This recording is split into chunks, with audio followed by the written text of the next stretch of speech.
Rebirth of my lovely wifey, episode 30। जैसे ही रेयांश ईशानी के घर से उसे गुड बाय कहते हुए निकला, वो तुरंत अपने बेंटली कार की तरफ बढ़ा। वो कार अपार्टमेंट की बिल्डिंग के बाहर रेयांश का इंतजार कर रही थी। तो आज के लिए मेरा क्या स्केड्यूल है? रेयांश ने अपनी टाई को लूज करते हुए कहा। आज आपकी 3 मीटिंग है सर। आपकी पहली मीटिंग जयपुर की प्रिंसेस माया ओबरॉय के साथ है। आपको उनके साथ बैठकर अगले महीने होने वाले फंड रेजर इवेंट के बारे में बात करनी है। इसके बाद 1 बजे आपकी हमारी बोर्ड ऑफ डायरेक्टर्स के साथ एक मीटिंग है। इसके बाद लास्ट में आपकी मीटिंग हमारे प्लानिंग डिपार्टमेंट के साथ है, जो आपसे हमारे लंदन में हो रहे कंस्ट्रक्शन के बारे में बात करना चाहते हैं। ठीक है और कुछ? रेयांश ने अपनी सेक्रेटरी से पूछा। रेयांश की सेक्रेटरी जीविका ने हेसिटेट होते हुए कहा, एक्चुअली थोड़ी प्रॉब्लम हो गई है सर। जब हम मिस मल्होत्रा और उनकी मां के साथ 7 साल पहले हुए हादसे के बारे में पता लगा रहे थे तो हमें बेहद परेशानी हुई। ऐसा लग रहा है जैसे उस रात जो भी डॉक्टर या नर्स ड्यूटी पर थी जिन्होंने मिस मल्होत्रा और उनकी मां को अटेंड किया था, उन सभी ने 1 महीने के अंदर रिसाइन कर दिया। इसीलिए हमें थोड़ा और समय चाहिए ताकि हम उन सब के बारे में या उनमें से कुछ लोगों के बारे में पता लगा सके। रेयांश ने अपनी सेक्रेटरी की बात सुनते ही अपने जबड़े को गुस्से में कस के बंद कर लिया और अपनी सेक्रेटरी की रिपोर्ट के बारे में कहा, और हमें इन सब के बारे में पहले नहीं पता था क्योंकि उस हॉस्पिटल का मालिक कौन है? रेयांश ने पूछा। ओबरॉय फैमिली, जीविका ने जवाब दिया। ये वही ओबरॉय फैमिली है जो फंड रेजर इवेंट करा रही है? रेयांश ने पूछा। जी सर, जीविका ने रेयांश की बात का जवाब दिया। रेयांश ने चिंता में सिर हिलाया। मुझे कुछ और भी पता चला है। जब मुझे पता चला कि वो ओबरॉय फैमिली ही है जो उस हॉस्पिटल की मालिक हैं, मैंने कुछ और इम्पोर्टेंट बातें पता लगाने की कोशिश की। मैंने ये पता लगाने की कोशिश की कहीं मल्होत्रा या रायचंद फैमिली में से कोई ओबरॉय फैमिली के क्लोज रिलेशन में तो नहीं है। तब मुझे पता चला कि मिसेस रायचंद, जो कि समीर रायचंद की मां है, वो माया ओबरॉय की मां की बचपन की सहेली हैं। वो दोनों अभी भी कनेक्ट में हैं और काफी करीबी नजर आती हैं। जीविका ने अपनी इन्वेस्टिगेशन के बारे में रेयांश को बताते हुए कहा। तुम अपनी इन्वेस्टिगेशन जारी रखो, रेयांश ने कहा। इसके बाद रेयांश ने अपनी बात को आगे बढ़ाते हुए कहा, उस एक्सीडेंट के बारे में और पता लगाने की कोशिश करो। उस एक्सीडेंट के बारे में कुछ तो ऐसा है जो हम मिस कर रहे हैं और जो गलत है। अब जब रेयांश इन सब के बारे में सोच रहा था तब उसे रियलाइज हुआ कि इस तरह की इन्वेस्टिगेशन पहले मिस थी। अगर ये इन्वेस्टिगेशन पहले हो गई होती तो अब जो हो रहा है उसकी नौबत नहीं आती। रेयांश ने ठान लिया था कि वो किसी भी तरह ईशानी के साथ हुए उस हादसे के बारे में पता लगा कर ही मानेगा। जब ईशानी उस पागल खाने से भाग गई थी तब उसके साथ आखिर ऐसा क्या हुआ था जो उसे वहां से भागना पड़ा? रेयांश को लगा, बस इसके बारे में ही पता करना जरूरी है। ईशानी की इस हादसे से पहले की जिंदगी के बारे में पता करना जरूरी नहीं था। रेयांश के पास इस एक्सीडेंट के बारे में पता लगाने वाला कोई मौजूद नहीं था और ये कोई इतनी बड़ी इन्वेस्टिगेशन नहीं थी क्योंकि ये ईशानी के गायब हो जाने से कहीं से भी रिलेटेड नहीं थी। रेयांश को ईशानी के गायब होने में पूरी तरह से मल्होत्रा फैमिली का हाथ लग रहा था। इस वक्त रेयांश को समझ नहीं आ रहा था कि इन सब में दूसरी लोग भी शामिल हो सकते हैं, जैसे कि रायचंद फैमिली या ओबरॉय फैमिली। यदि वे ये जो माया ओबरॉय है जिसके साथ मेरा अपॉइंटमेंट है, क्या ओबरॉय फैमिली की कोई इंपॉर्टेंट मेंबर है? रेयांश ने अपनी सेक्रेटरी जीविका से पूछा। जीविका ने रेयांश की तरफ देखते हुए कहा, ओबरॉय फैमिली की 2 बेटियां हैं। बड़ी वाली बेटी का नाम है मीरा ओबरॉय, जो कि ओबरॉय फैमिली के सारे बिजनेस संभालती हैं। दूसरी बेटी का नाम है माया ओबरॉय। वो एक नामी परफॉर्मर हैं। वो एक अच्छी सिंगर और डांसर भी हैं और उसने काफी सालों तक अब्रॉड इसकी ट्रेनिंग भी ली है। आप उनसे पहले भी 2 बार मिल चुके हैं। दरअसल उन्होंने ही अपने फादर से कहकर ये फंड रेजर इवेंट रखवाया है। अंदर ही अंदर कुछ सोचते हुए जीविका हंस रही थी। दरअसल माया ओबरॉय वही है जो सालों से रेयांश के पीछे उसे ढूंढते हुए घूम रही है और रेयांश है जिससे वो याद भी नहीं है, जैसा कि किसी प्यार में पड़े आशिक से एक्सपेक्ट किया जा सकता है। रेयांश का दिल तो पहले ही मिस ईशानी मल्होत्रा का हो चुका था। जीविका खुद को ईशानी की फैन होने से नहीं रोक सकी।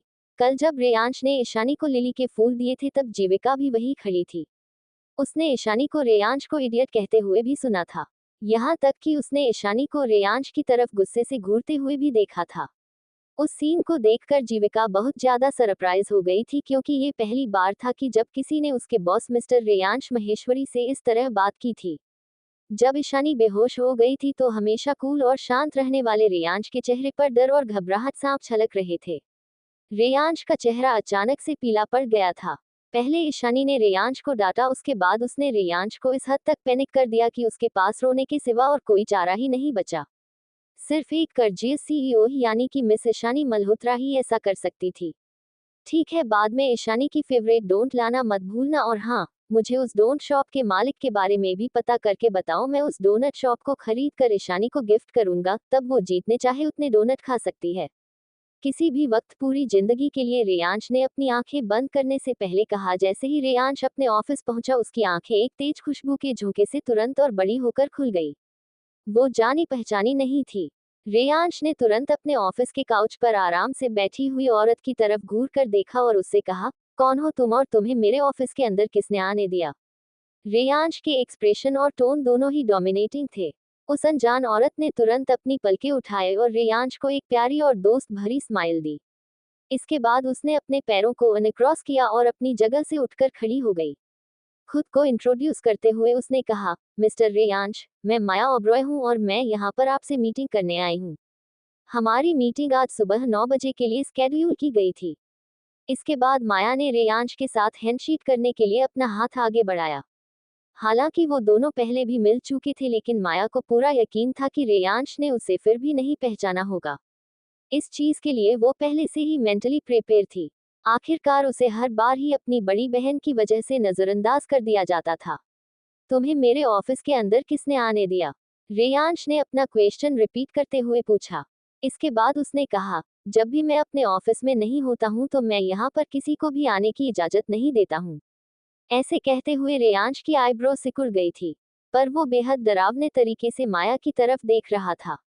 हालांकि माया को देखकर ऐसा नहीं लग रहा था कि उसे रेयांश से डर लग रहा है या वो रेयांश के सवाल का जवाब देना चाहती है, बल्कि वो तो रेयांश को देखकर केवल मुस्कुरा रही थी। उस औरत के साथ बात करने का जरा भी पेशेंस नहीं था। इसीलिए वो तुरंत पीछे मुड़ा और उसने अपनी सेक्रेटरी जीविका को ऑर्डर देते हुए कहा, तुरंत सिक्योरिटी को बुलाओ और इस औरत को मेरे ऑफिस के बाहर फिंकवा दो। मिस्टर रेयांश महेश्वरी, माया शांति और बड़े आराम के साथ उसने रेयांश का नाम बोलते हुए एक स्माइल दी और कहा, मैं यहाँ पर करीब पिछले 30 मिनट से आपका इंतजार कर रही हूँ। मैं यहाँ अगले महीने होने वाले फंड ट्रेजर इवेंट के बारे में डिस्कस करने आई थी और मुझे नहीं लगता कि आपको मुझे इससे डिस्कस किए बिना यहाँ से बाहर निकलना चाहिए।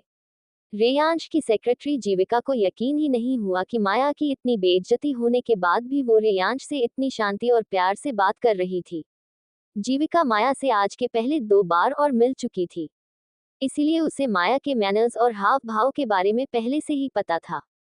वो बिल्कुल एक सफेद कमल के फूल की तरह थी, कोमल और साफ। वो किसी के भी ओपिनियन अपनी तरफ करने के लिए कमजोर और ऐसी बन सकती थी जीस पर दया। ऐसा करने के लिए कभी कभी वो अपने आंसू और दुख सबके सामने दिखाने से भी पीछे नहीं हटती थी।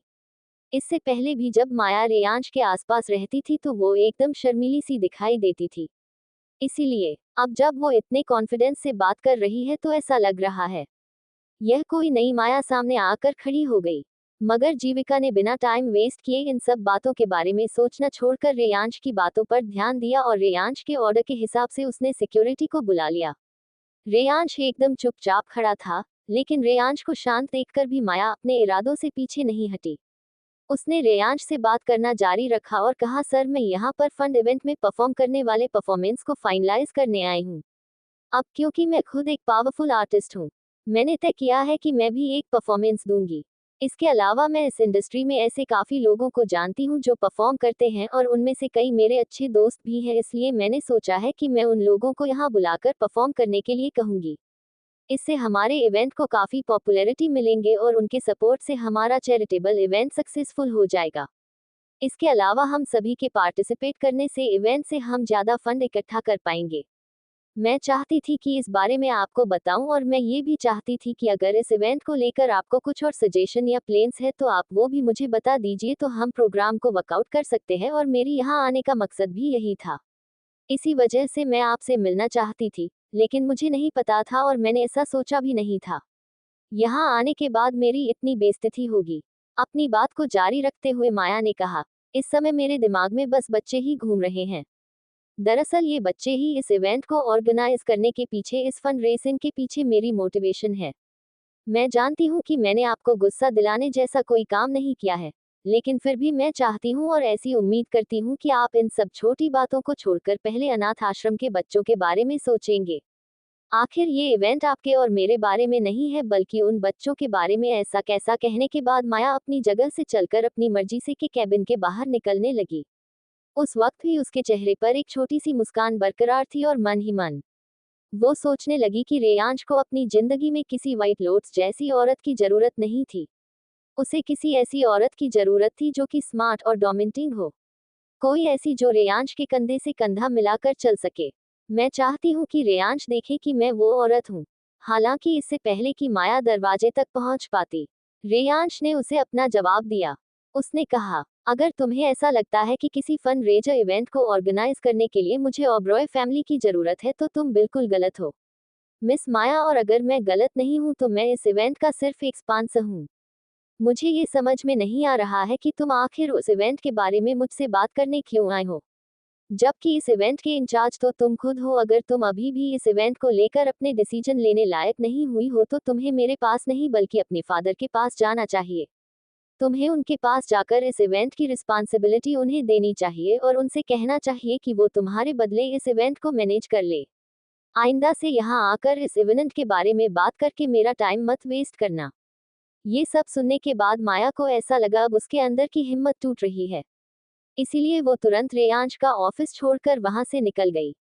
उसे ये डर था कि अगर वो रेयांश के ऑफिस में कुछ देर और रुकेगी तो हो सकता है कि जो वो बनने की कोशिश कर रही थी उस नाटक को वो ज्यादा देर कंटिन्यू ना कर पाए और इसके बाद उसने अभी तक अपने आप को स्ट्रांग वीमेन दिखाने की जो भी कोशिशों की थी वो भी वेस्ट हो जाए।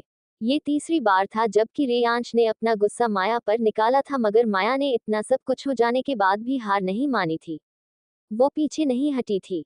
माया को पता था कि जल्द ही उसके पेरेंट्स रेयांश को अपनी बेटी के साथ शादी का प्रपोजल देने वाले हैं।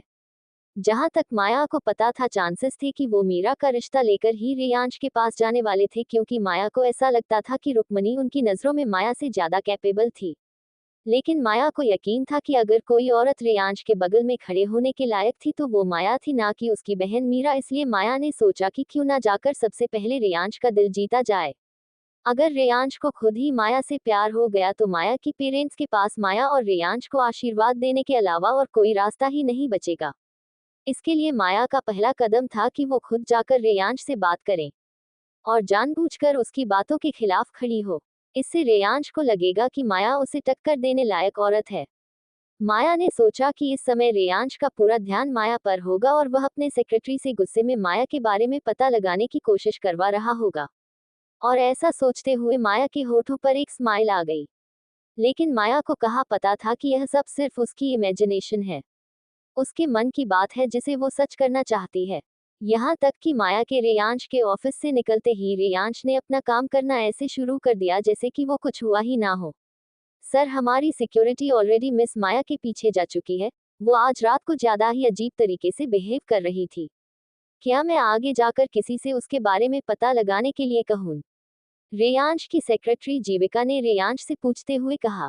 इसकी कोई जरूरत नहीं है, रेयांश ने कहा। इसके बाद रेयांश ने अपनी बात को आगे बढ़ाते हुए कहा, किसी ऐसे इंसान के लिए क्यों परेशान होना जिसकी हमारी जिंदगी में कोई माय नहीं ना हो, या किसी ऐसे इंसान के बारे में आखिर क्यों पता लगवाना जो हमारी जिंदगी में इम्पोर्टेंट रखता हूँ। वो किसी भी तरह से मेरी ईशानी से रिलेटेड नहीं हो सकती।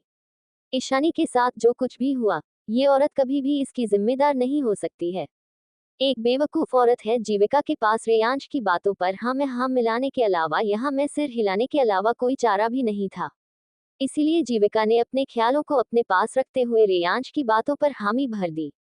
हालांकि पिछली बार से इस बार जीविका को माया का बिहेवियर कुछ अजीब सा लगा। इस बार वो जीविका को कुछ ज्यादा ही कॉन्फिडेंट लगी। इसीलिए जीविका को लग रहा था कि जरूर माया का ऐसा करने के पीछे कोई ना कोई मकसद होगा। मगर जीविका की इन बातों को रेयांश ने गलत समझ लिया और रेयांश को लगा कि जीविका माया के बारे में इसलिए इन्वेस्टिगेट करने के लिए कह रही है कि वह कहीं ना कहीं ईशानी के पास से जुड़ी हुई है।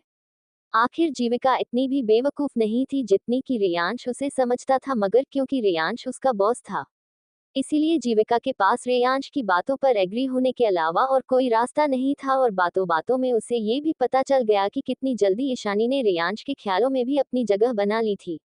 यहाँ रेयांश और ईशानी के बीच में बातें और मुलाकातें शुरू हो चुकी थी और वही समीर रायचंद गुस्से में अपनी सेक्रेटरी को डांटते हुए पूछ रहा था, तुम्हारे कहने का क्या मतलब है कि वो एग्जिस्ट ही नहीं करती हैं? मैंने लंदन जाकर ईशानी के बारे में पता लगाने की कोशिश की और वहां रह रहे या रह चुके लोगों की लिस्ट में कहीं पर भी मिस ईशानी मल्होत्रा का नाम तक नहीं है।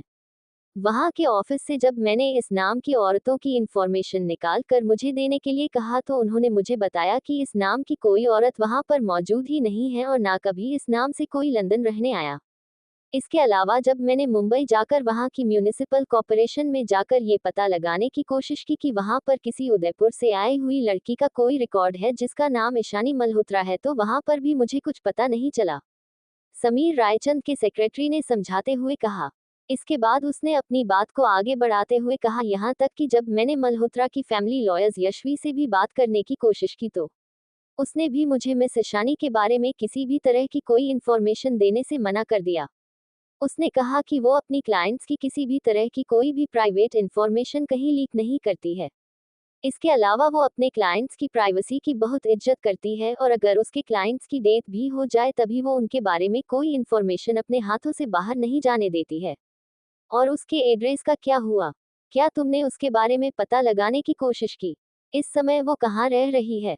समीर ने गुस्से में पूछा। नहीं सर, मैं उसके बारे में भी कुछ पता नहीं लगा पाया।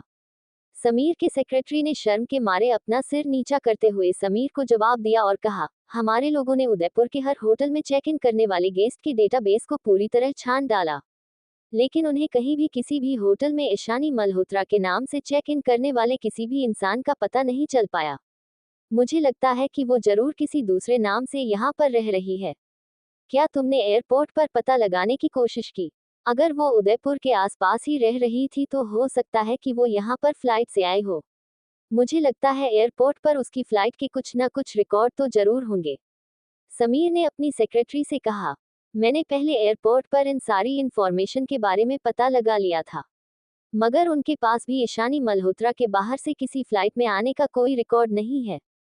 वहां की पूरे स्टाफ में कई बार मुझे अपना डेटाबेस चेक करके बता दिया है। समीर के सेक्रेटरी ने समीर की बात का जवाब देते हुए कहा, यहाँ खड़े मेरा मुंह क्या देख रहे हो? तुम इसके बारे में कुछ करती क्यों नहीं हो? मुझे नहीं पता। मुझे वो औरत किसी भी कीमत पर चाहिए, किसी भी कीमत पर उस औरत को ढूंढकर मेरे सामने लेकर आओ। क्या तुमने उसकी कार की लाइसेंस प्लेट चेक की थी? कुछ भी करके अपना काम ठीक से करो और मुझे रिजल्ट ला कर दो, समीर ने झंझलाहट में अपने सेक्रेटरी को डांटते हुए कहा। समीर ने अपने सेक्रेटरी को बहुत पहले ईशानी के बारे में पता लगाने का काम सौंपा था और इतने दिन बाद भी वो ईशानी के बारे में कुछ भी पता लगाने में कामयाब नहीं हुआ था। आखिर ईशानी उदयपुर तक पहुंची कैसे? अगर वो फ्लाइट लेकर यहाँ नहीं आई थी तो वह आई कैसे थी?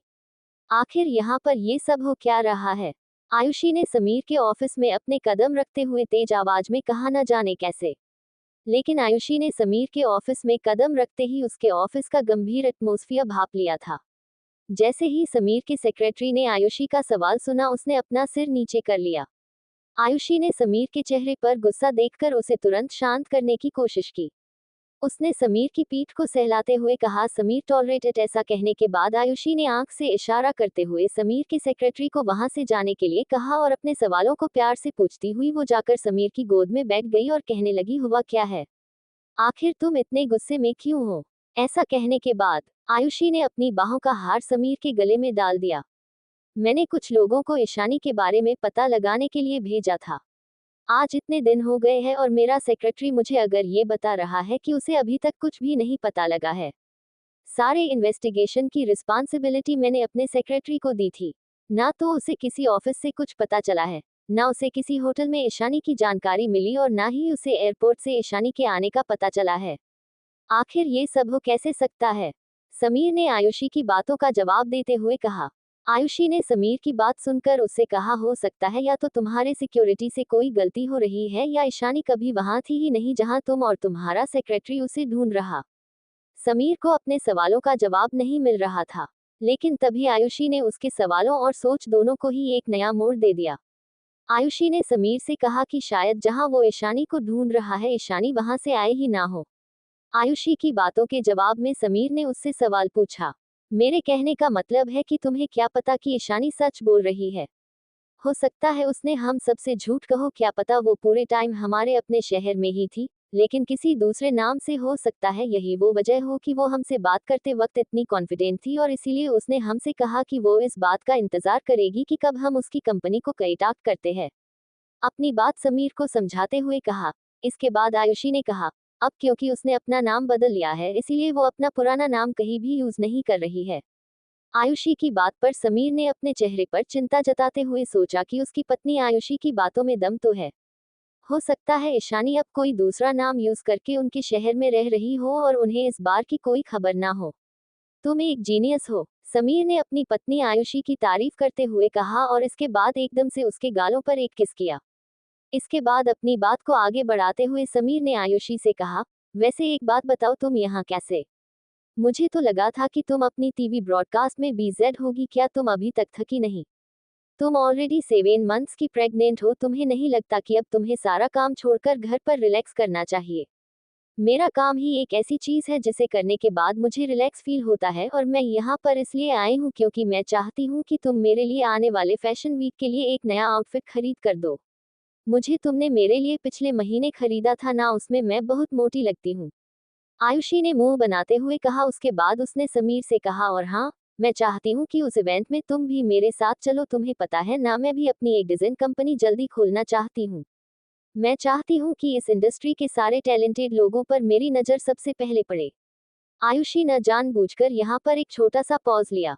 ऐसा लग रहा था मानो वो जानना चाहती हूँ कि समीर उसकी बातों में कितना इंटरेस्टेड है, तो समीर ने तुरंत आयुषी की बात को आगे बढ़ाते हुए पूछा। तभी समीर को कुछ समझ नहीं आ रहा था कि आखिर आयुषी उससे क्या चाहती है, तो ये कि मुझे एक वीआईपी टिकट चाहिए। मैं चाहती हूँ कि मुझे फ्रंट रो में पहली सीट मिले, आयुषी ने अपनी इच्छा समीर से जताते हुए कहा। आयुषी, तुम्हें पता तो है कि वो लोग फ्रंट रो में सीट सिर्फ और सिर्फ या तो एडिटर्स को देते हैं या उन फेमस लोगों को जो फैशन इंडस्ट्री से ऑलरेडी हूँ, और फैशन वीक तो अगले हफ्ते ही है। मैं श्योर हूँ कि उन्होंने अभी तक फ्रंट रो के सारे इनविटेशन और टिकट पहली खास लोगों को दे दिए होंगे, समीर ने आयुषी को समझाते हुए कहा। जैसे ही समीर ने आयुषी से ये सब कहा, तुरंत आयुषी का मुंह बन गया। वो समीर से बुरी तरह चिढ़ गई। जैसे ही समीर ने देखा कि आयुषी चिढ़ गई है, उसने उसे मनाते हुए कहा, तुम फिक्र मत करो डालनी, मैं पूरी कोशिश करूंगा कि हमें कम से कम सेकंड रो की टिकट तो मिल ही जाए। सच में? आयुषी न खुश होते हुए समीर से पूछा। बिल्कुल, ये सब कुछ मेरी इकलौती प्यारी वाइफ के लिए, समीर ने बड़ी प्यार से आयुषी से कहते हुए उसके माथे पर किस किया। वही दूसरी ओर कनक अपना सारा काम खत्म करके ईशानी के पास आ चुकी थी। उसे जानना था कि अब ईशानी को कैसा लग रहा है, और साथ ही साथ वो रेयांश के बारे में भी ईशानी से बात करना चाहती थी। इसीलिए ईशानी से बात करने के लिए कनक ईशानी के पास आ चुकी थी। चलो अब तुम मुझे सब कुछ ठीक से बताओ, और मेरा मतलब है सब कुछ। कनक ने ईशानी की तरफ देखकर अपनी आंखें छोटी करते हुए कहा, जैसे कि वो ईशानी को घूर रही हो। उस समय ईशानी अपने लैपटॉप पर किसी जरूरी काम को करने में बिजी थी। मैंने रेयांश को मुझे मनाने का एक मौका दिया है, पर इसका मतलब ये नहीं है कि मैं उसके साथ किसी रिलेशन में बनने के लिए तैयार हूँ। ईशानी ने कनक की बात का जवाब दिया। जवाब देते वक्त ईशानी एक बार भी अपनी नजर अपने लैपटॉप से नहीं हटाए। और क्यों नहीं, ये आदमी तो खुद भगवान का भेजा हुआ अवतार है। वो अमीर है, हैंडसम है, तुम्हें अच्छी तरह पैम्पर करता है और तुम्हें ऐसे चाहता है जैसे कि तुम ऑलरेडी उसकी पत्नी बन चुकी हो। कनक ने ईशानी से कहा। मैं उसके साथ 1 नाइट स्पेंड कर चुकी हूँ, ईशानी ने कनक के बात का जवाब देते हुए कहा। क्या इतनी जल्दी ये सब कैसे हुआ, और तुमने मुझे उसके बारे में कभी बताया क्यों नहीं? क्या तुमने? कनक ने सवालों की झड़ी लगाते हुए ईशानी से पूछा। बस करो कनक, अब चुप हो जाओ, ईशानी ने हवा में हाथ हिलाते हुए उसे घूरते हुए कहा। उसके बाद ईशानी अपनी बात को आगे बढ़ाते हुए कहा, मैं जानती हूँ कि मैं 7 साल पहले उस आदमी के साथ सो चुकी हूँ। जैसे ही ईशानी ने इस बात का खुलासा किया कि ये सब सुनकर कनक की आंखें बाहर आ गई। शायद उसे ईशानी से इस जवाब की उम्मीद नहीं थी, इसीलिए उसने चौंक कर ईशानी की तरफ देखा, और इसके पहले वो ईशानी से कुछ कह पाती, ईशानी ने अपनी बात को आगे बढ़ाते हुए कहा, हम साथ नहीं रह सकते। कभी कभी उसे देखकर मुझे वह सारी पुरानी कड़वी यादें याद आ जाती हैं जिन्हें मैं कभी याद नहीं करना चाहती हूँ। क्या वही तुम्हारे बच्चे का बाप था? क्या वो इसके बारे में जानता है? क्या वो अपने बच्चे के बारे में जानता है? क्या वो जानता है कि तुम्हारे एक्सीडेंट के बाद क्या हुआ था? क्या तुमने उसे कुछ भी बताया है? कनक अपनी सीट से उठकर ईशानी के पास जाकर पूछती है। और तुम्हें क्यों ऐसा लगता है कि मुझे उसे ये सब बताना चाहिए? जो कुछ भी उस रात हुआ वो एक 1 नाइट स्टैंड था। वो एक गलती थी और कुछ नहीं, और क्योंकि अब वो मुझे प्रपोज करने आया है तो क्यों ना मैं इस बात का फायदा उठा लूं और उसके जो भी कनेक्शन है उसे यूज करके बिजनेस वर्ल्ड में मैं अपना नाम और बड़ा बना लूं। ईशानी ने अपने इरादे कनक को बताती हूँ कहा, तुम उसे यूज करने की प्लानिंग कर रही हो, तो तुम ऐसा कह रही हो कि पहले तुम उसका यूज करोगी और उसके बाद तुम उसे छोड़ दोगी। कनक ने ईशानी से पूछा। ऐसा पूछते वक्त कनक को यकीन ही नहीं आ रहा था कि ईशानी ऐसा भी कुछ कर सकती है। उसी ने मुझे ऐसा करने का हक दिया है। ईशानी ने तुरंत कनक की बात का जवाब देते हुए कहा। इसके बाद ईशानी ने कहा, उसे पता होना चाहिए मैं किस तरह की औरत हूँ। आखिरकार मेरे लिए मेरा बिजनेस ज्यादा इम्पोर्टेंट है। और हाँ, मेरा पैसा भी। ओहो ईशानी, तुम भी ना। कनक को विश्वास ही नहीं हुआ कि ईशानी उससे आखिर वो क्या कह रही है। वो इतनी ज्यादा चौंक गई, उसे कुछ भी ईशानी से कहना था। वो भूल गई ईशानी का कनक से इस तरह की बात करना उसके लिए कोई नई बात नहीं थी। कभी कभी कनक के लिए ये यकीन करना मुश्किल हो जाता था कि उसकी दोस्त ईशानी अब वो पहले वाली भोली भाली स्वीट और कोमल दिल की लड़की नहीं थी, बल्कि अब वो एक क्रूअल और सेल्फिश औरत बन चुकी थी। बेशक कनक को पता था कि ईशानी ये सब सिर्फ अपने आप को बचाने के लिए कर रही थी और शायद खुद को बचाने का ईशानी के पास यही तरीका था। कनक ने ईशानी से कहा, मगर ईशानी, मुझे लगता है तुम्हारा ये तरीका उस आदमी के लिए सरासर गलत है। मुझे लगता है कि उसे पता होना चाहिए, लेकिन मैं ये सब क्यों करूं? ईशानी है कनक से पूछा, और ये पूछते वक्त ईशानी कनक को अजीब निगाह से घूर रही थी। इसके बाद ईशानी ने कनक से कहा, मैं उसे ये सब इसलिए बताऊं ताकि वह मुझे कह सके कि कोई बात नहीं, ताकि वो मुझे सहारा दे सके। और उस बात का क्या कि जैसा कि डॉक्टर ने कहा है कि हो सकता है कि मैं दोबारा कभी मां ना बन पाऊं। तो कनक, तुम जानती हो इसका मतलब है कि मेरी कभी कोई फैमिली नहीं हो सकती है। और जिस तरह का रियांश है, मुझे पता है कि उसे बीवी और बच्चे दोनों का प्यार चाहिए। मैं इस बात की गारंटी नहीं ले सकती हूँ कि जो भी उसे चाहिए उसे दे पाऊंगी। देख लेना, जब उसे पता चलेगा कि मैं उसे वो नहीं दे सकती हूँ जो उसे मुझसे चाहिए, तो वो मुझे छोड़कर चला जाएगा। ईशानी ने कनक को समझाते हुए कहा, और इसके बाद वो वापस अपने काम पर लग गई। उसने लैपटॉप की तरफ देखा और उसके चेहरे पर कोई हाव भाव नजर नहीं आ रहे थे। ऐसा लग रहा था मानव से कोई फर्क ही ना पड़ता, जैसे उसके अंदर के सारे इमोशंस खत्म हो गए थे। कनक ने एक आहा भरते हुए कहा, तुम्हें कैसे पता कि उसे सिर्फ बच्चे जाए, जबकि उसने तुमसे साफ साफ कहा है कि वो सिर्फ तुम्हें चाहता है, वो सिर्फ तुम्हारे साथ रहना चाहता है। उसने मुझसे कहा है कि वो मुझसे शादी करना चाहता है, और हर आदमी को एक हस्बैंड बनने के बाद बच्चे चाहिए होते हैं। ईशानी ने अपनी बात पर अड़े रहकर कहा, तू उसे बता दो, उसे सच बता दो। जब तक तुम्हारे पास टाइम है, उसे सब बता दो, इससे पहले कि बहुत देर हो जाए। अगर तुमने अपना मन बना ही लिया है तो उसे इसके बारे में बता दो, इससे पहले कि वो तुम्हें लुभाने में कुछ ज्यादा ही बीजेड हो जाए और तुमसे बहुत ज्यादा अटैच हो जाए। कनक ने ईशानी को समझाते हुए कहा। इसके बाद कनक चुप हो गई और ईशानी की तरफ देखने लगी। जब उसे लगा कि ईशानी की तरफ से उसे कोई रिएक्शन नहीं मिल रहा है, तो उसने कहा, ईशानी, उस आदमी ने ऑलरेडी अपना बच्चा खो दिया है, पर अब तुम उसे यूज करने के बारे में सोच रही हो और इसके बाद तुम उसे छोड़ दोगी। खुद से पूछकर देखो, क्या तुम ये सब जो भी उसके साथ कर रही हो वो इससे डिजर्व करता है? कनक ने ईशानी से जो कुछ भी कहा, वो सुनकर ईशानी जम सी गई। ईशानी ने अपना सर उठाया और कनक की तरफ देखा। ईशानी के चेहरे पर बहुत ही सीरियस एक्सप्रेशन थे। कनक ने जो कुछ भी ईशानी से कहा था वो सब ईशानी से जुड़ा हुआ था। वो आदमी तुम्हें लुभाने की कितनी कोशिश कर रहा। जब वो आदमी तुम्हारे लिए खाना बना रहा था, क्या तब तुमने उसके चेहरे की एक्सप्रेशन देखी थी? क्या तुमने जीविका से ये जानने की कोशिश की कि कल जब तुम बेहोश हो गई थी तब उसके बाद क्या हुआ था? वो आदमी तुम्हें पसंद करता है। ये साफ दिखाई देता है कि रेयांश के तुम्हारी तरफ कोई गलत इरादे नहीं है। तुम उस आदमी के साथ ऐसा बिल्कुल नहीं कर सकती हो। कैसे पता कि उसके इरादे बिल्कुल अच्छे हैं? ईशानी ने तुरंत कनक से पूछा। कनक रेयांश को अच्छी तरह नहीं जानती थी, तो उसे कैसे पता कि जो कुछ भी रेयांश कर रहा था उसमें उसका कोई फायदा नहीं था, या ये सब वो ईशानी को नुकसान पहुंचाने के लिए नहीं कर रहा था। या तो वो अच्छा है या फिर वो अच्छा होने की एक्टिंग कर रहा है, और अगर वो एक्टिंग कर रहा है तो यकीन मानो वो एक बहुत ब्रिलियंट एक्टर है। कनक ने ईशानी की बात का जवाब देते हुए कहा। इसके बाद कनक ने कहा, वो एक बहुत बड़ा और जाना माना बिजनेसमैन है। आखिर वो और लोगों के सामने खुद को सिर्फ तुम्हें इम्प्रेस करने के लिए छोटा क्यों बनाएगा? अरे कनक, तुम नहीं जानती हो ये सब आदमी एक जैसे होते हैं। वो मुझे अभी चाहता है, लेकिन देखना जब वो मुझे मेरी सबसे बुरे वक्त में देखेगा ना, तब वो मुझे सबसे पहले छोड़कर भाग जाएगा। ईशानी ने अपने कंधे उचकाते हुए कहा। हो सकता है ईशानी ने जो कुछ भी आदमियों के लिए एक जनरल राय के तौर पर कहा वो गलत हो, लेकिन ये भी सच था। उसे बहुत चोट पहुंची थी। इसीलिए ईशानी के मन में आदमियों की तरफ एक नफरत भर गई थी। वो सारे आदमियों को सेल्फिश समझती थी। वो ऐसा समझती थी कि हर आदमी सिर्फ अपने बारे में सोचता है। हर आदमी इस बारे में सोचता है कि वो किस तरह और ज्यादा हैंडसम दिखेगा।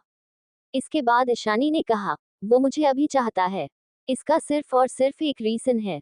उसे देखते ही मैंने उसकी तरफ अपना प्यार नहीं जताया। जैसे ही उसने कहा कि वो मुझे लाइक करता है, मैंने खुद को कभी भी उसके सामने ओपन नहीं होने दिया। कनक जानती थी कि ईशानी ये सब कुछ क्यों कह रही है। वो ईशानी को कभी भी ऐसा सोचने के लिए ब्लेम नहीं कर सकती थी क्योंकि ईशानी के साथ हमेशा ही अन्याय हुआ था। पहले उसके दादाजी, फिर उसके फादर और फिर उसका होने वाला मंगेतर समीर रायचंद। इन तीनों ने ही कहीं ना कहीं ईशानी की इच्छाओं को मार दिया। इन तीनों ने ही ईशानी को निराश किया और ईशानी को दुख, तकलीफ और आंसुओं के सिवाय कुछ नहीं दिया। यहाँ तक कि बिजनेस की दुनिया में भी ईशानी कई ऐसे सेल्फिश आदमियों से मिली जिन्होंने हर कदम पर ईशानी का फायदा उठाने की कोशिश की। यहाँ तक कि वो तब तक नहीं रुके जब तक उन्होंने वो ना पा लिया जो कि उन्हें चाहिए था। तुम चिंता मत करो कनक, मैं उसे इतना भी परेशान नहीं करूंगी। मैं कोशिश करूंगी कि रेयांश को मेरी तरफ से कोई दुख ना पहुंची या ज्यादा दुख ना पहुंची। ये कहत हुए ईशानी वापस से लैपटॉप पर अपना काम करने में जुट गई। हालांकि इस समय ईशानी को रेयांश के लिए बहुत बुरा लग रहा था और उसे एक फीलिंग भी आ रही थी, लेकिन वह इस गिल्टी फीलिंग को अपनी डिसीजन के आड़े नहीं आने देगी। ईशानी रॉय या ईशानी मल्होत्रा एक आम औरत नहीं थी। अगर देखा जाए तो एक इंसान के तौर पर ईशानी ने बहुत कुछ कहा था और अब वो खुद को बचाने के लिए कुछ भी कर गुजर सकती थी। वो बहुत ज्यादा क्रूरल और सेल्फिश बन चुकी थी और अब वो खुद की खुशियों को दूसरों के दुखों के पहले रखती है। Thank you for listening. Like और कमेंट करना ना भूलें और मोर स्टोरीज के लिए सब्सक्राइब करें। मिलते हैं नेक्स्ट वीडियो में।